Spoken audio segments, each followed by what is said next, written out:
दुर्घटनाओं में गई 88 लोगों की जान। रेड बेस्ट बसों को लेकर रिपोर्ट में हुए चौंकाने वाले खुलासे उनकी मंजिल पर पहुंचाती हैं को लेकर बेहद चिंताजनक सच्चाई सामने आई है। पिछले 5 सालों में बेस्ट बसों से जुड़ी 834 दुर्घटनाओं में 88 लोगों की जान चली गई और सैकड़ों लोग घायल हो गए। ये आंकड़े सिर्फ नंबर नहीं बल्कि उन परिवारों की दर्दनाक कहानियां हैं जिन्होंने अपनों को खो दिया। और सवाल उठता है कि क्या मुआवजा पीड़ितों के दर्द को कम कर सकता है और क्या बेस्ट बसों की सुरक्षा में सुधार होगा। हर हादसा नए सवाल छोड़ता है। आइए जानते हैं मुंबई बेस्ट बसों से बढ़ते हादसों की चिंता।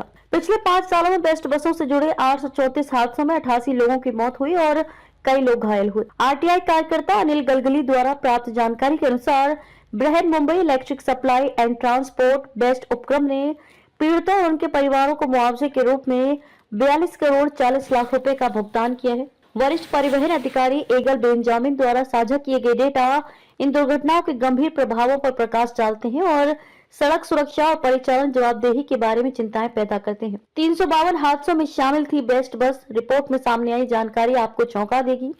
बताया गया कि 834 दुर्घटनाओं में से 352 में बेस्ट द्वारा संचालित बसें शामिल थी, जिसके परिणाम स्वरूप 51 मौतें हुई। इस बीच बेस्ट की ओर से बसें चलाने वाले निजी ठेकेदारों के कारण 482 दुर्घटनाएं हुई और 37 मौतें हुई। 2022 और 23 और 2023 और 24 वर्ष विशेष रूप से घातक रहे, जिनमें सबसे अधिक मौतें दर्ज की गई 21।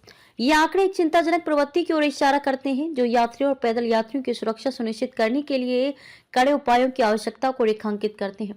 494 मामलों में दिया गया 42 करोड़ 40 लाख रुपए मुआवजा। पिछले 5 सालों में मृत्यु चोट के 494 मामलों में 42 करोड़ 40 लाख रुपए का मुआवजा दिया गया है। साल 2022 और 23 में 107 मामलों में 12 करोड़ 40 लाख रुपए का सबसे ज्यादा मुआवजा दिया गया। इसके बाद 2019 और 20 में 9 करोड़ 55 लाख रुपए, 2020 और 21 में 3 करोड़ 44 लाख रुपए, 2021 और 22 में 9 करोड़ 45 लाख रुपए और 2023 और 24 में 7 करोड़ 54 लाख रुपए दिए गए।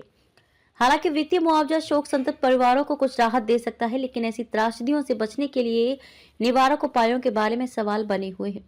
लापरवाही को दूर करने के लिए बेस्ट प्रशासन ने अपने कर्मचारियों के खिलाफ अनुशासनात्मक कार्रवाई की है। पिछले 5 वर्षों में घातक दुर्घटनाओं के संबंध में 12 कर्मचारियों को बर्खास्त किया गया है, जबकि 2 को चोटों से जुड़े मामलों में बर्खास्त किया गया है। इसके अतिरिक्त व्यक्तिगत चोट के मामलों में 24 कर्मचारियों को निलंबित किया गया। अन्य दंडात्मक उपायों में चेतावनी जारी करना, हर्जाना वसूलना और पदावनत करना शामिल है।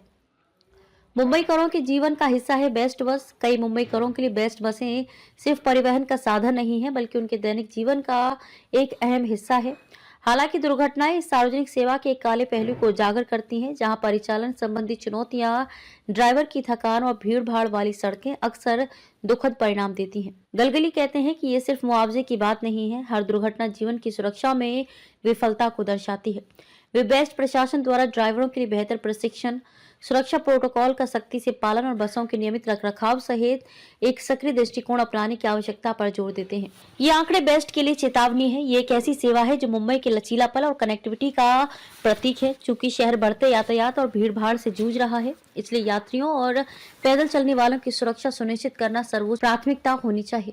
हालांकि वित्तीय मुआवजा एक जरूरी कदम है, लेकिन ये खोए हुए लोगों की भरपाई नहीं कर सकता या पीड़ितों द्वारा अनुभव किए गए आघात को कम नहीं कर सकता। अब इन मुद्दों को संबोधित करने और मुंबई की सड़कों को सभी के लिए सुरक्षित बनाने की दिशा में काम करने की जिम्मेदारी बेस्ट पर है। मुंबई करों को एक ऐसी परिवहन प्रणाली की जरूरत है जो उनकी सुरक्षा को उनकी कनेक्टिविटी जितनी ही प्राथमिकता दे। क्या बेस्ट इस चुनौती का सामना कर पाएगा, ये तो समय ही बताएगा।